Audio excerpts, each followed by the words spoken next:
Like most of the notable events in my life, this story too begins with yet another random encounter in a long series that started before I was born. Unlike most, this one seemed harmless, even helpful. My plan was to walk through the Granite Pass to the foothills of Granite Mountains. I had no particular reason why to go there, just I was never in the north part of the continent and I wanted to take a look. My tattered copy of the Wanderer's Guide described it as a nice place where I could stay over the winter and then move down to the shore or any other place I'd like to see next. According to the guide, I still had a lot of time to get through the pass, but that year winter decided to start the show earlier than usual. On my own, I would have ignored the light snow and dark clouds on the horizon, but I've met the returning caravan in whose trail I was walking for the last few days. At first, the Inuit merchants returning back were surprised by a random encounter with a lone woman in the middle of nowhere, especially since they thought I must be a lost human girl. It's common for people who don't know me yet and see me only from a distance to expect a short, chubby girl. My hat that's a bit too big and my overall non-standard proportions made me look like a small but well-fed thing. In a way, it's true. My mother always considered me a tiny, sickly little girl, and if she hadn't been kicked out of her tribe, I would have been considered a midget there. But normal humans who get closer to me quickly realize that I'm as tall as most human males. They usually just shrug and ignore my differences to the standard of humanity. Some, especially those who fancy big, voluptuous girls and can't take no as a no, tend to be more suspicious of my origins. Usually, right after they find out that I'm stronger than most human males. The damn pass is already full of snow. The leader of the caravan carrying supplies and various trade goods to the towns of southern Croatia told me. There's no way to go through now. We're going to Fort Iceborough as a backup plan. You look like a well-traveled and capable lass, but you should consider turning back. Maybe come with us to the Iceborough. There was a sign pointing there at the crossroads I passed out yesterday, but my old and sometimes hopelessly tattered, outdated guide described it as a tiny mountain garrison for rangers and local fur hunters. Definitely not a place worth visiting. Once again, though, the guide was wrong. I was used to it. Sometimes I thought maybe I should get a new edition, but in the end, I always decided to keep mine. It made my wanderings more interesting. Fort Iceborough became a boomtown about a decade ago, when someone found the seams of Cinnabar worth mining just a mile from the original hill fort. It was still a small town, with maybe 2,000 of souls living there, mostly miners and hunters. But it did look like a place I could, maybe, spend a part of the winter, if I could find some work worthy of a wandering princess. I was lucky. The garrison had its own doctor, an old guy, but his mind was still as sharp as his scalpels, and his hands were still sure and steady, though weakened by advanced age. After I answered a few questions about setting broken bones and sewing wounds, correctly identifying all herbs and potions, except few that were his own recipe, he hired me as his nurse and assistant. As usual, the selling point was that I'm a nurse who can hold a restless patient without anesthetics during the surgery, and I can administer an emergency anesthetic with my fist if it's really needed. It didn't pay much, but the position came with my own tiny room and food from the garrison kitchen. I was very lucky indeed. The other possible job I considered before I actually looked around the town was working for a local blacksmith. I'm good with horses, and I don't mind heavy work, but the blacksmith was a dwarf. I didn't bother asking him if he would take me. He'd be sure I was joking, and he'd get angry if I told him I'm not. One last question, Tina. You don't have to answer truthfully if you don't want to. You're not human. Am I right? I hesitated, just for a tiny moment. Fort Iceborough and everything on the side of Granite Mountain Range belonged to the kingdom of Xanadon, which was a bit too harsh on anyone who wasn't human, or at least member of one of the generally accepted common races.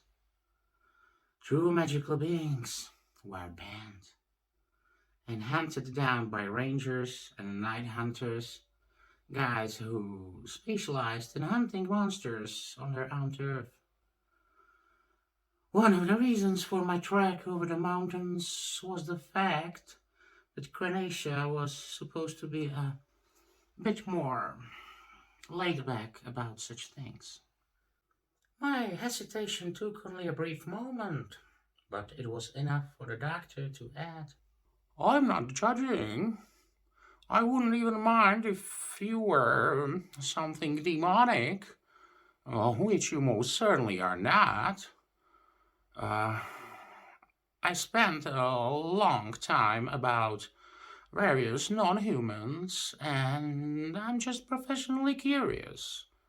Your anatomy is slightly off, but I can't just put my finger on it. I'm pretty sure you're not magically changed, so it's a puzzle for me.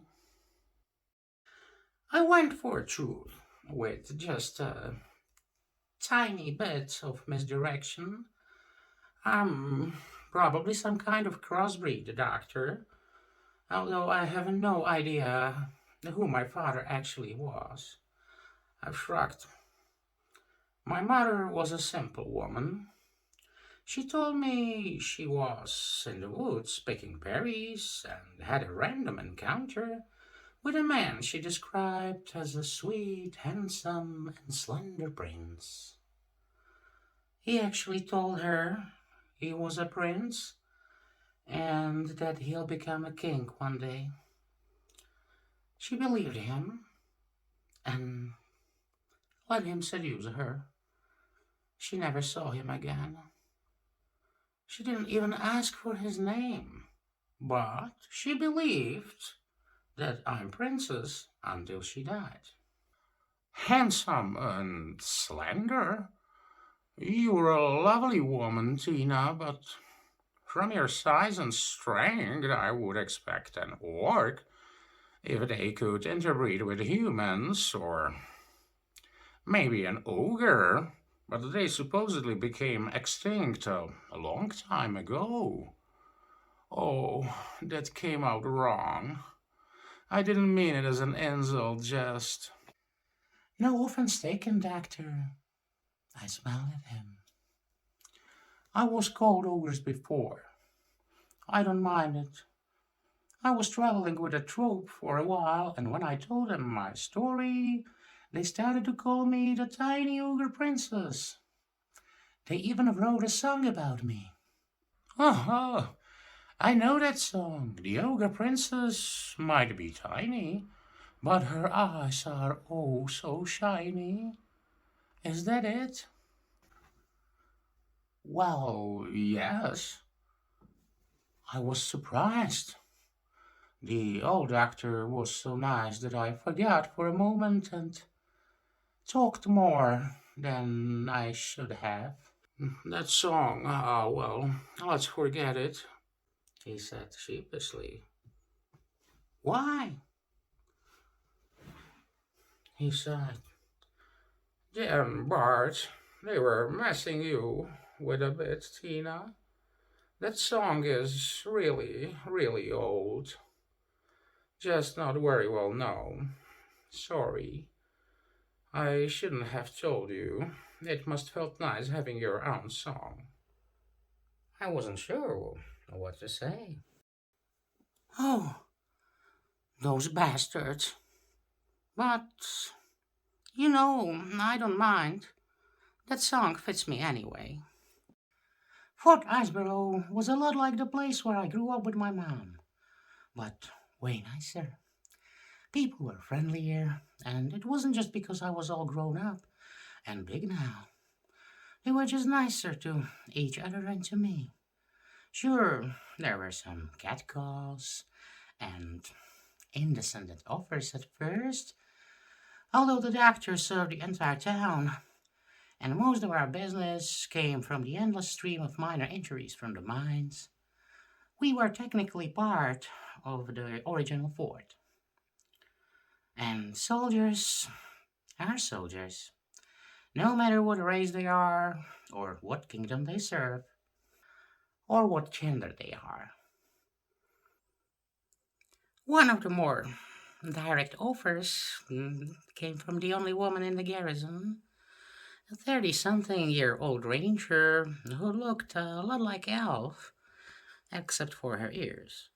I was pretty sure she made it on a dare from the other soldiers who tried and lost against my shy smile and iron-hearted refusal, if smile and shake of the head were not enough.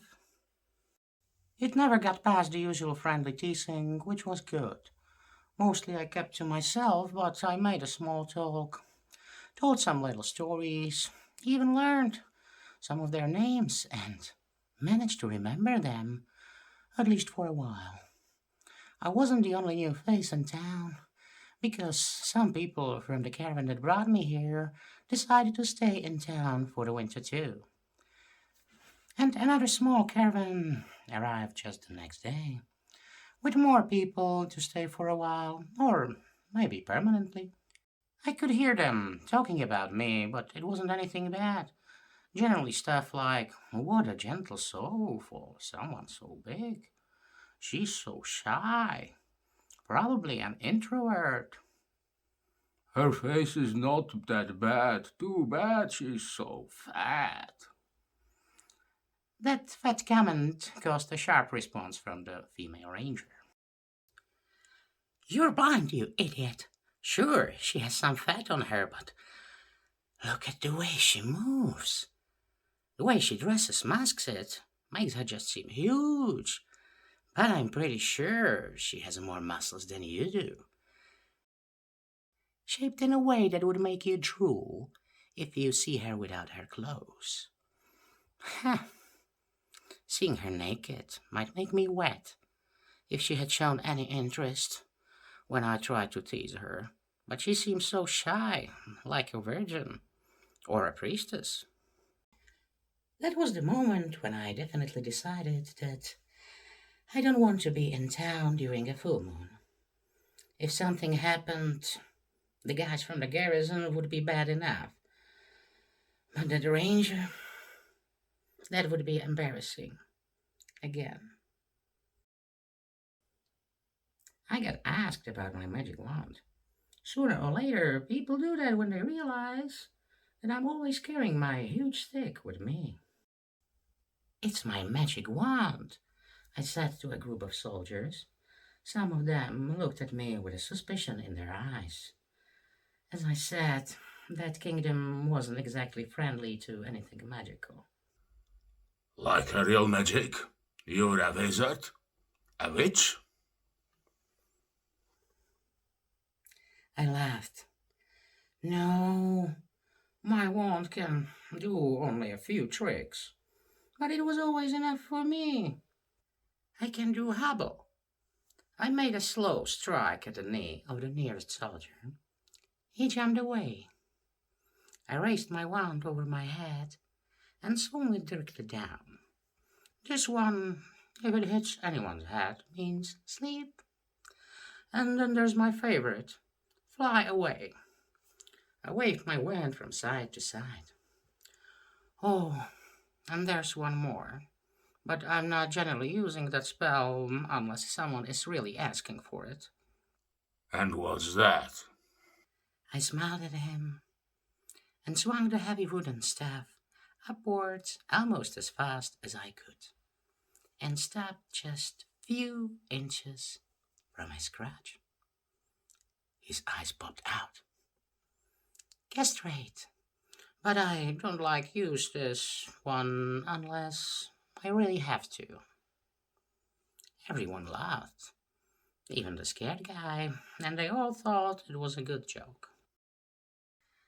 Some people won't recognize magic unless you really beat them with it. Overall, though, I settled in rather well, better than in most places I've been lately. I got to know people in town and in the garrison. I could have made good friends if I wanted to, but everyone accepted that I tend to be shy and a bit of loner. I'm hard to miss in a crowd, but I thought I was doing a great job blending in. But then there was this horse who got spooked by a group of hunters arguing in the courtyard. The horse was pulling a cart with an injured miner when it suddenly started to run around wildly and had to be stopped before someone got hurt. So I stepped in and administered one emergency anesthetic to the head of the poor runaway horse. Half of the garrison saw how I dropped that horse with a single punch. They started to believe in my magic. Told you so, I overheard the female ranger whisper to her friend. Even though it got me a lot of respect from the garrison, it was a mistake. It caused some of the rangers to take too much interest in me, and especially some of the night hunters, those who were usually patrolling around the town looking for the monsters, made me a little nervous. I spent 2 rather happy weeks in Fort Iceboro. I talked a lot with the old doctor, both on and off the job. We swapped our stories and compared our thoughts on medical theories I knew well enough to dare discuss with him. The doctor had spent most of his life down in the capital, but for some reason he never told me. He decided to move to the country a few years ago and ended up in the little border town. I liked him. I liked his library even more. I loved it. If there's one thing I feel sorry when it comes to my lifestyle, it's books. You just can't carry many books when you spend most of your time on the road and on foot. I tended to stay away from big cities, and most small towns didn't have public libraries. Those few trunks of various, mostly medical books the doctor had stashed away in his room were just wonderful. It took me a while to discover that I actually loved to read. That's definitely something I must have inherited from my father.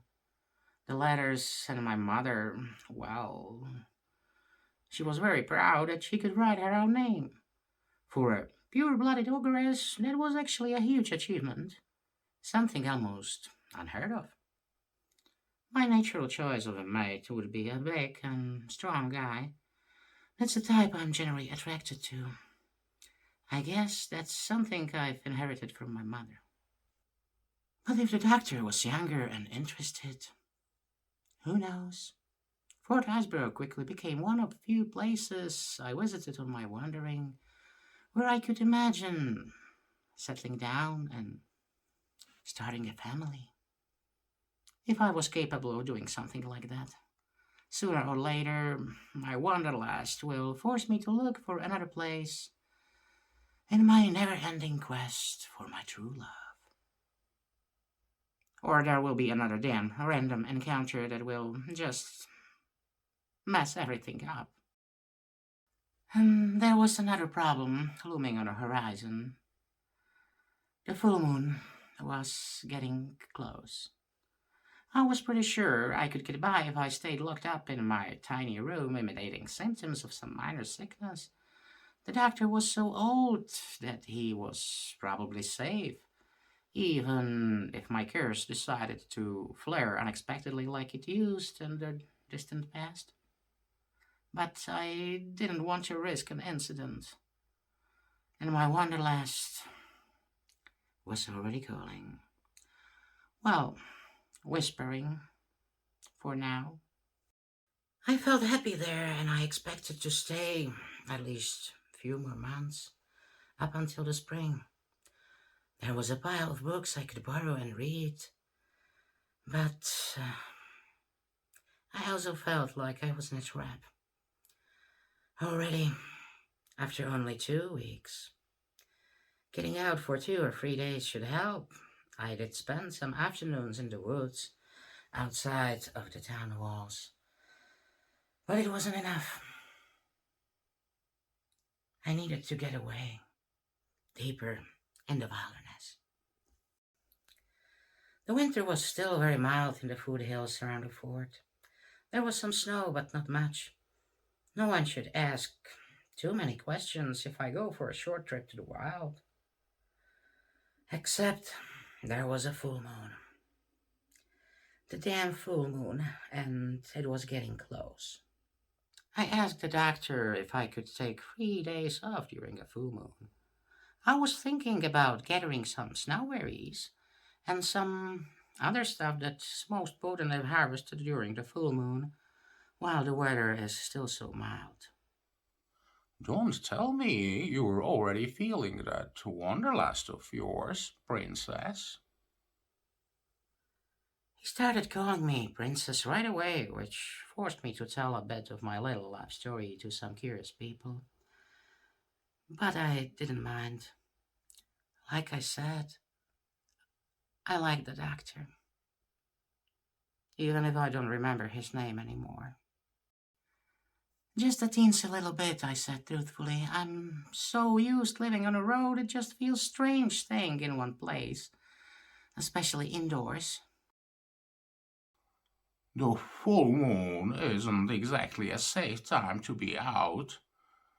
Sure, the rangers and night hunters are claiming that they've hunted out everything dangerous nearby, but still. I'm a big girl, doctor, and I have my wand. I'll take my bow too, so maybe I'll bring back an elk or a moose if the hunters left any in the woods. But he insisted. Still, it's not safe. It will be safer for me outside, I said truthfully. People, even normal people, tend to get a bit crazier under a full moon, and due to an unfortunate coincidence, it tends to be worse for me. He narrowed his eyes on me, but then smiled. If I hadn't seen you using a silver scalpel, I might. um, Not that, doctor. It's the time of the month where I tend to be not so friendly.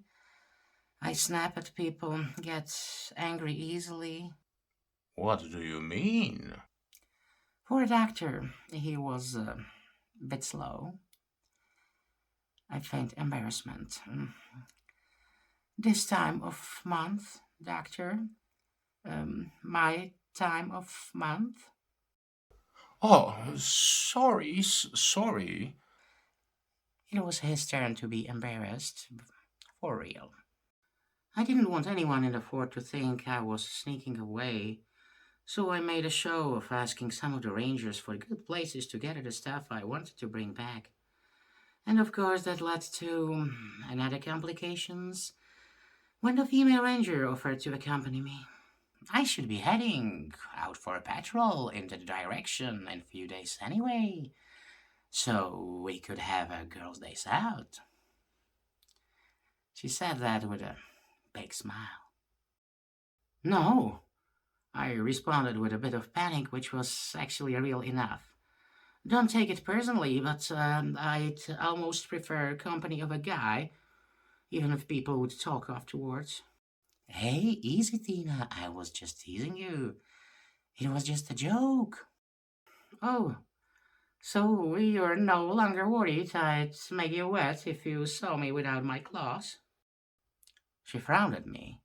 I guess someone was spreading rumors. No, I heard you myself. No offense, but no, I'm not into that. Not just because I'm shy, but I'm no priestess. You heard me? She was surprised. I hadn't noticed you. She suddenly beamed a huge smile on me. You're surprisingly sneaky for someone so big. You'd make a good ranger. Our little discussion has been overheard, and someone was spreading rumors, especially one so juicy. It made me very happy because it stopped all other rangers from offering me company for my little harvesting expedition to the forest. My shy virgin act was really good. Maybe my father was a bard, and I inherited his acting talent. He really was a bard. It was too bad that I didn't get his singing voice too.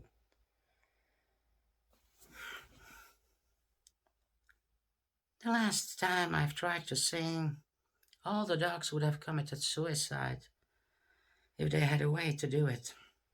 Or they would have torn me to pieces if they weren't locked in a kennel. They had to resort to a loud, terrified howl. The guys in the castle who talked me into singing said that dogs howling had a better melody than my song, and I refused to say what the horses did. And so there I was, snuggled comfortably in the small camp I had set up on a deserted hill, protected from the wind and occasional snowflakes by a lean-to. I had a small fire to keep me warm. It also provided just enough light so I could read the book I borrowed from the doctor. I've gathered enough snowberries already, and I had a few bags of lichen I promised to bring too. The full moon was coming. I could sense it behind the mountains, slowly rising up. The ability to sense it was one of the things I got from my curse that were actually useful sometimes. It was time to relax, sleep, and then walk slowly back to town. I've picked a place where nothing could sneak up on me. Or so I thought. What are you eating? Three ties on tropical melodies, I responded calmly. The voice that asked the question sounded familiar. That's a rather strange book for a woman to be reading in the middle of the winter forest. Why? I asked. One of the shadows turned into a man in a heavy fur cloak adorned with lots of silver. He squatted down near my fire and asked, Would you mind if I sit here by your fire for a while? Do you mind asked? It was one of the night hunters from the ranger detachment. I've seen him just once or twice, and we exchanged maybe 5 words, maybe less. It was another stupid, random encounter. He was patrolling nearby and must have sensed the smoke from my fire. Why do you think it's strange for me to read a book in the forest? I have nothing else to do. I'm not sleepy, so I read. You don't think it's strange that a lonely woman sits in the middle of the forest when she could be resting in the town only a few miles away? Especially during a full moon. He sounded amused, but there was an aura of danger covering him like another invisible cloak. My instincts warned me that this guy could be trouble. This encounter wasn't so random after all. I might need my magic wand. I was told you guys are keeping the area around the town safe. I was gathering snowberries and lotion and moss for the doctor. Some of it's most potent when harvested during the night when there's a full moon. Yeah, I heard about your excuse, about all the excuses you made. I might be inclined to believe it if there wasn't more than, let's just say, strange about you, Tina. Like what? He smiled at me. Oh, come on, let's not fool around. Should I list all of it? The way you move, how big you are, how strong you are, how much you need to eat even though you try to hide it. You're careful when you talk about yourself, but sometimes you forget how much time has passed from the events you're describing as they were yesterday, not decades ago. Sure, most of the people around won't notice, especially when it's a story from another world, but I'm not most people.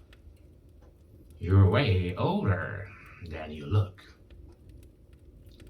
And you feel the need to be alone, away from people, during a full moon. I put the book aside and grinned at him. Is that all? Oh, there's one more thing, but that's the most important one. And what's that? Your magic. You mean my wand? I've picked up the familiar piece of wood I was carrying everywhere for ages, and I shook it at him, with a smile on my lips. He laughed. I heard a story about your wand and what spells it has. I guess with the muscles and power you have, it might look like magic to the normals. But that's not what I was talking about. You're very good at masking at it, way better than I thought possible. But when the moon was getting close, your control started to slip. I sensed it when you were leaving town and I decided to follow you. Now, with the full moon so close, I came to talk with you. I was getting nervous. It wasn't the first time when someone noticed the stuff he just told me and made a wrong deduction. I can sense it from you, clearly. It's strong now. I just don't know what type you are, and I'm curious. A type of what? You're a Therianotrop. What? My laugh might have sounded forced a bit. He was a hunter wearing a lot of silver. He specialized in hunting magical creatures, and he thought I was his prey, and he was toying with me. I was sure he would try to strike me down if I tried to move. You think I'm werewolf? Is that it, oh mighty and wise hunter of everything that skulks in the forest? Why don't you try some of your silver on me? That offer made him laugh. It wasn't the reaction I expected.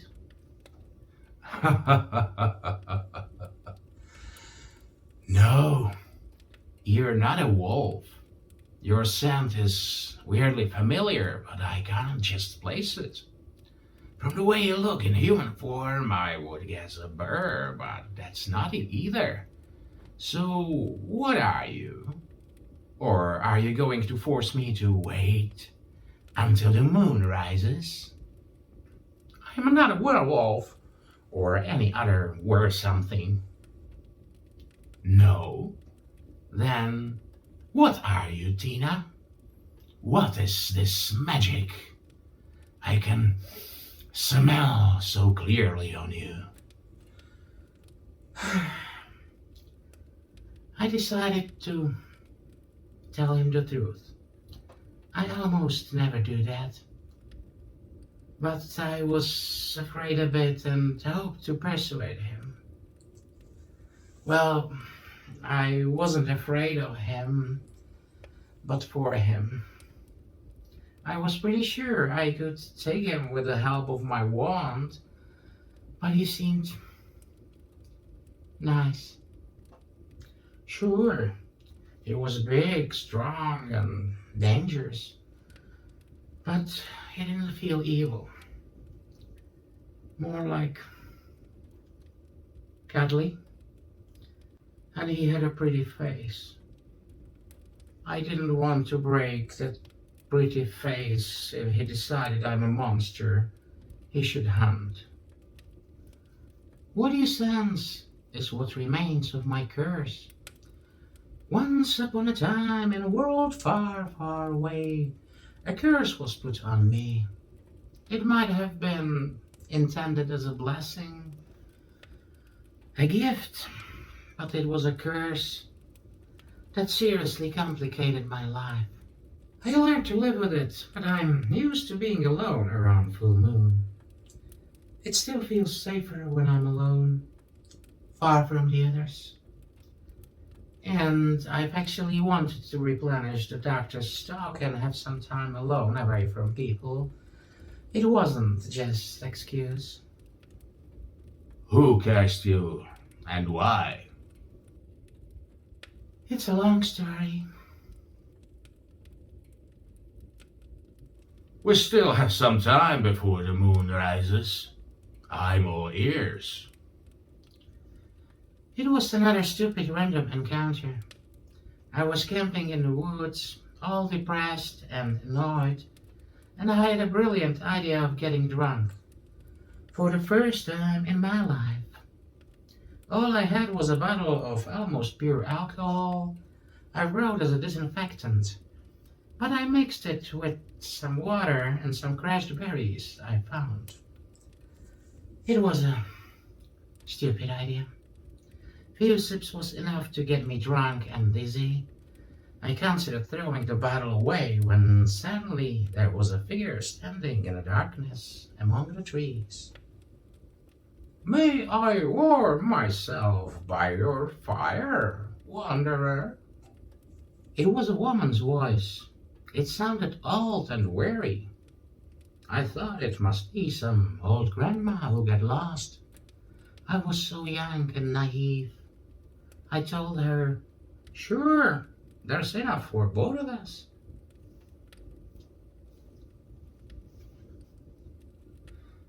But she was no grandmother. I don't know what she was, I thought. Elf, maybe? She looked young but felt old, ancient. Now, years later, I'm guessing she must have been some kind of the legendary fae. But she seemed friendly and harmless enough. And I was already drunk, so when she sat down by my fire, I offered her my bottle. If you still feel cold, try this. It tastes horrible, but it will definitely warm you up. I feel like I'm on fire myself. She took the bottle, had a swig, and said, "Well, this is definitely the strongest wine I've ever tasted. Thank you, young lady." I told her I'm no lady, and we started to chat. I told her all about my stupid life, how my mother got seduced by a would-be prince and got thrown out of her tribe, how I grew up in small mining village, and how my mother died in a stupid random encounter with a bunch of drunken miners, and I had to run away before I got dragged to the gallows for killing them. I told her how I decided to look out for my father, but I had no idea how I could find him and recognize him. She was a good listener. She wanted me to say more, asked me a few questions. She also drank a bit and passed the bottle back. I got so drunk I told her all about my dreams, how I want to find my true love, a man strong, fierce, great warrior, yet gentle and kind. The hunter suppressed a laugh. Hey, I was a teenager, maybe 16 or 17, possibly younger. You don't know how old you are. My mother was rather simple. I started counting it myself when I learned how, but I was never sure. Neither was she. So there I was, talking to a strange, mysterious woman in the forest, talking about how I want to find my true love and see the worlds, all of them, and maybe even find the man who was my father. How I want to know if I'm really a princess or not. And then I said, but I might as well wish for a fairy godmother, or a miracle, or something. She laughed at me. Oh, I don't know about miracles, but fairy godmother. That I can do. She pulled a short wand out of somewhere and waved it at me. You shared your fire and your strange but strong wine with me. You entertained me with your story. I will be your fairy godmother. I'm sorry it took me so many years to find you. Truly, a very strong wine. It's embarrassing, but I'm actually not sure what fairy godmothers are supposed to do. I wasn't sure myself and told her so. There was something about 3 wishes or a gift. No, I'm probably mixing it up with another story. She laughed again, took the bottle from me, had a drink, and said, Oh, wishes that I can do. So what do you wish for, my child? The true love you spoke of? When I knocked, she waved her wand at me and said, Done. You will be walking the world still young and beautiful as you are now, until you find your true love, the man mighty and strong, yet gentle. Young and beautiful?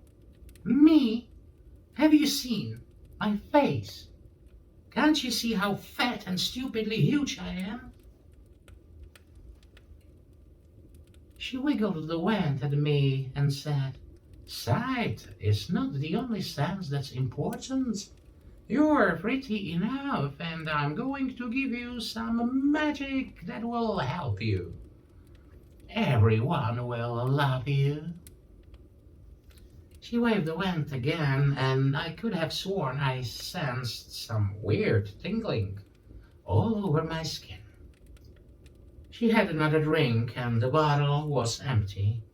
She stared at it for a moment and dropped it down. She looked at me and said, I might have overdone it a bit. Your wine is just too strong. You'll have so many suitors. You'll have to chase them away with a stick. She started to laugh again. It was so contagious that I had to join her. We laughed so hard it must have been heard throughout the whole forest. Somewhere in the distance, wolves started howling like they were trying to join us. Suddenly, she stopped laughing and looked me directly in the eyes. Oh, yeah. You'll need a stick. A big, heavy stick. I told her that I'd rather have a magic wand like hers. She giggled, stood up, and pulled on a branch of a nearest tree. It was the moment when I decided I must be dreaming, because the big branch lost all of the leaves and twigs and just became a big, heavy stuff. She threw it at me. I barely managed to catch it. It was surprisingly heavy. She winked at me, thanked me for my wine, and fired once again and just disappeared.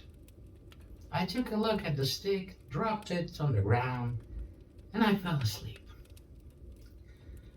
The next day, when I woke up with my first and last hangover, I was sure it was just a stupid drunken dream, until I found this strangely shaped wooden stuff by my side. So, you got this from your fairy godmother? Yeah, I don't know who or what she was. Maybe she meant well, but she cursed me for all eternity. Let me guess. The next full moon, you found out about your curse. Yeah, Must have been awkward. you have no idea. Luckily, the curse get weaker over time. Nowadays, I don't need to get away from everyone around a full moon. But I got so used to being alone in some deserted place that I still do it. That's not how the were curse works. Once you get it, there's no going back. I am not a werewolf. My curse, like most magic, was just strongest around the full moon. She cursed me with what she promised. Everyone loved me. Everyone. Every male. And some of the females just couldn't help it when they were around me while the curse was active. They wanted me more than anything. Really? Really. Everyone. Well, luckily just every mammal. I was lucky that I was alone in the forest when the first full moon came. A bunch of rabbits tried to gang rape me. Well, parents would say that it was a fluffle rape. Then one hedgehog joined them. He was sort of pathetic, but really insistent.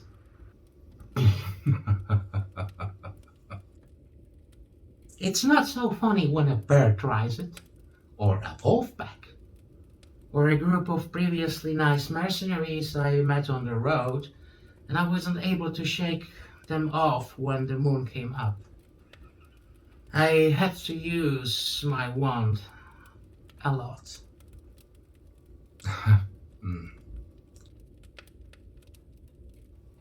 You're telling the truth. Are you? Yes. You You were really cursed with being irresistible. Yeah, I think it changed the way I smell. As soon as anyone got downwind and smelled me, they just had to try to get me. But it got weaker and weaker, and it's no longer working. It hasn't been for years. If it's scent-based, that would explain it. Oh shit, you told me the truth. You're not a werewolf. No, I'm not. I'm not a werewolf or werebear or any other were something. I'm not something for you to hunt. Oh shit, I thought you were teasing me. Flirting with me, you seem like one of those girls who like to talk up until the last moment. What are you talking about? I was getting angry. It all made sense. Even that story about your curse when you told me that the old witch used the magic on you so you can find a great and strong male. I was sure she transformed you to some sort of theanotrope, a were creature. I'm not a werewolf. I generally just don't shout at people. I was really starting to lose my temper. I shook my wand at him without smile. But I am. You smell like one of us. I was so sure you were one of us. I thought you must have sensed the fake silver on me. You must have smelled me and recognized me for what I am. I thought you were flirting with me, playing with words while we waited for the full moon when we can change and have some fun. I stood up and gripped my wand in both hands. He was still squatting on the ground, and he looked really depressed. I'm so sorry. I'm one of those whose beast is hard to control. That's why I always patrol the forest alone during the full moon. Oh, shit, I don't know what to do. We don't have much time. The moon will rise over the mountains any moment now. I'll try to control it for as long as I can, but you must run. Run away. Uh, Maybe climb up a tree. When I'm transformed, I suck at climbing. I suck at climbing too, and I'm not built for running. Girl, please, run. I don't want to hurt you. Well, if the beast of yours is one of those guys who just can't take no as no, I have my wand. He was actually quite nice, and I could see that he was really struggling to keep himself under control. So I didn't use castrate, although his beast was really asking for it. He also had a rather nice face. In his human form, even transformed, he looked cute and cuddly until he started to growl at me. I didn't want to risk disfiguring his pretty face, so I decided against using sleep. I've stuck to hobbles and flies. I needed a lot of them. Maybe I should have used a sleep or two. It might have been easier for both of us. The regeneration powers of were creatures, especially when transformed, are legendary. But my magic wand somehow messed with it and slowed it down, close to the normal human levels. The day after the full moon, when we got back to the town, his bones were still being held together mostly by splints, and he couldn't walk by himself. Although, being a great alpha male, he insisted on trying. I actually carried him most of the way, but he refused to enter the town like a helpless victim. So he limped on his own, slowly and painfully, while I carried both of our bags and supported him with my hand as best I could. "What the hell happened to you out there?" A guard on the town wall called to us, then rushed down to gate to open it for us. You wouldn't believe it if we told you. Let's just say it was a stupid, random encounter. "With a goddamn fairy godmother," the hunter growled quietly.